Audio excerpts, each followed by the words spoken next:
5 gerakan yang sama sekali tidak boleh dilakukan oleh lansia saat berolahraga. Dengarkan baik-baik, video ini benar-benar layak kamu tonton berulang kali. Pertama, kamu lihat banyak orang badannya kekar. Mulai olahraga bilang mau latihan kaki. Wah begini, kiri 20 putaran, kanan 20 putaran. Itu bukan olahraga, itu merusak lututmu dengan cara yang salah. Kita harus tahu fungsi lutut kita. Lutut hanya bisa ditekuk dan diluruskan, tidak bisa berputar. Kalau kamu memutarnya, bagian dalam lutut yang seharusnya tidak aus jadi ikut aus. Makanya kamu merasa tidak nyaman. Itulah penyebabnya. Jadi gerakan ini jangan dilakukan lagi. Kedua, Anda melihat banyak pria kuat pergi ke taman. Dan ketika mereka berlatih rotasi pinggang, mereka melakukan rotasi 360 derajat yang besar dan cepat. Anda harus tahu, saat Anda memutar pinggang Anda seperti ini, apa yang Anda lakukan?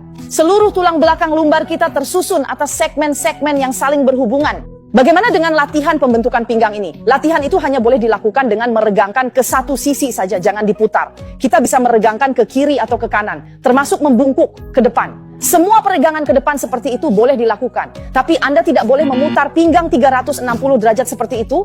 Anda hanya akan membebani pinggang Anda.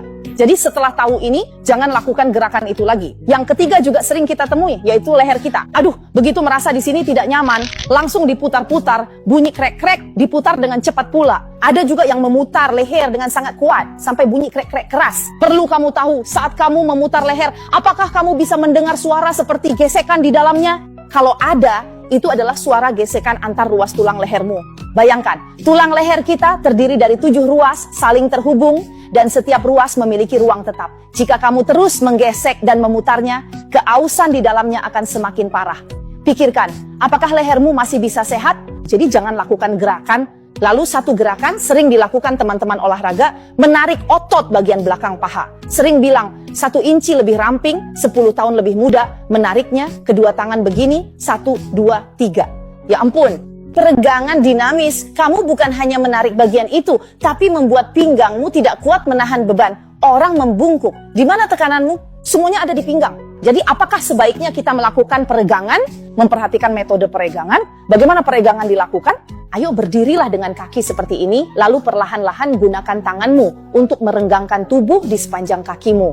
Berhentilah pada sudut ini dan rasakan peregangan di punggung. Apa namanya? Peregangan statis.